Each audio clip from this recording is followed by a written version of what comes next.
Hi friends, Satya green world में आपका स्वागत है। और आज मैं आपके लिए लेकर आई हूँ गुल मेहंदी के बारे में। आपने सभी देखा होगा लेकिन नाम से शायद परिचित ना हो, तो चलिए जानते हैं आज गुल मेहंदी होता क्या है। इसके बारे में पूरी जानकारी मैं आपको दूंगी।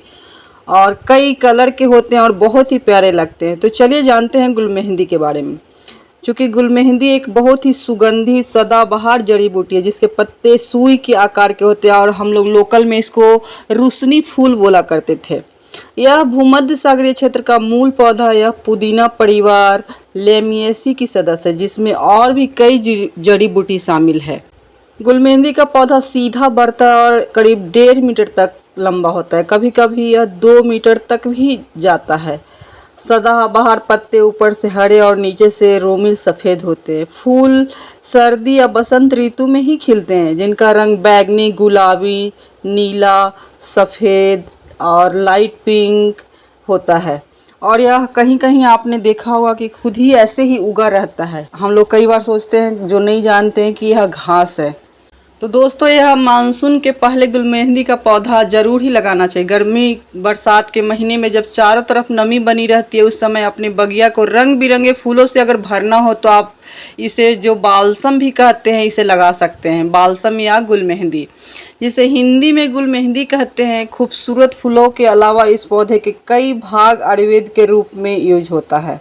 यह पौधा अपने हरे भरे और एक साथ ढेर सारे फूल देने के कारण बहुत ही पसंद किया जाता है। यह वार्षिक यानी कि पेरेनियल प्लांट है और हर साल इसको दोबारा लगाना पड़ता है। इस पौधे को रस चूसने वाले कीट पतंगे जैसे भंवरे और मधुमक्खी आदि तथा छोटी चिड़ियाँ बहुत पसंद करते हैं और इसका रस चूसते हैं। इसमें घनी पत्तियाँ निकलती हैं और पत्तियों से चिपक कर उसके एक्सिस पर फूल निकलते हैं, जो एक साथ कई निकलते हैं गुच्छे की तरह। अगर आप इसे लॉन के बॉर्डर या फिर अपने घर के बाउंड्री वॉल के साथ लगाते हैं तो फुल ब्लूमिंग के समय यह बहुत ही सुंदर लगता है।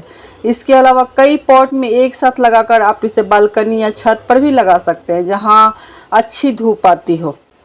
अप्रैल से मई का महीना बीज लगाने के लिए बेस्ट रहता है। यह 4 से 6 दिन में जर्मिनेट हो जाता है। इसके बाद इसे फ्लावर बेड या किसी गमले में लगा सकते हैं। ज़मीन पर अगर लगा रहे हैं तो यह ध्यान रखना चाहिए कि कम से कम 30 सेंटीमीटर यानी कि 1 फुट की दूरी पर पौधा लगाएं। आसपास रहने पर अच्छी ब्लूमिंग नहीं होती है। ज़मीन में लगा रहे हैं तो ज़मीन को अच्छे से 1 फुट तक फावड़े से गुड़ाई कर ले, मतलब पूरा क्षेत्र इसे लगाना है तो मिट्टी भुरभुरी हो जाए ताकि जड़ों को फैलने का पूरा स्थान मिले। मिट्टी में गोबर की खाद भी मिला ले जिससे पत्तियां घनी और सेहतमंद बनी रहती हैं। गमले में लगाने के लिए गार्डन की मिट्टी, कोकपीट और गोबर की खाद को बराबर हिस्से में मिलकर लगाएं। एक पौधा लगाने के लिए कम से कम 8 से 10 इंच का गमला बढ़िया रहेगा, जिसमें तली में 3-4 होल अवश्य कर लें। इसके लिए कम से कम 4-5 घंटे की डायरेक्ट धूप बहुत ही ज़रूरी है। छायादार जगह पर फूलों की संख्या और क्वालिटी दोनों खराब होती है।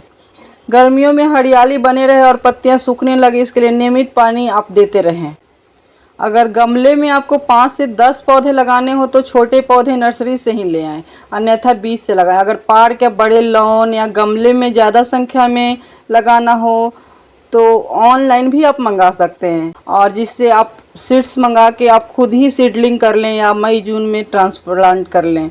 जब पौधा अगस्त के आसपास पूरी तरह से मैच्योर हो जाता है तो फूल आने लगते हैं। इनके सूखने के बाद सीड पॉट बन जाता है। इसके पीले होने के बाद उसमें से बीज निकाले जा सकते हैं, जिसका उपयोग आप अगले साल सीडलिंग के लिए कर सकते हैं। तो दोस्तों, आपको यह जानकारी कैसी लगी हमें कमेंट करके ज़रूर बताएं और हमारे चैनल को सब्सक्राइब करें। ऐसे ही पेड़ पौधों और गार्डन से जुड़ी रोचक और उपयोगी जानकारी के लिए हमारे चैनल से ज़रूर जुड़ें, सत्या ग्रीन वर्ल्ड से। तो मिलते हैं दोस्तों, थैंक यू। नेक्स्ट वीडियो में मिलते हैं, तब तक के लिए बाय बाय। Happy gardening.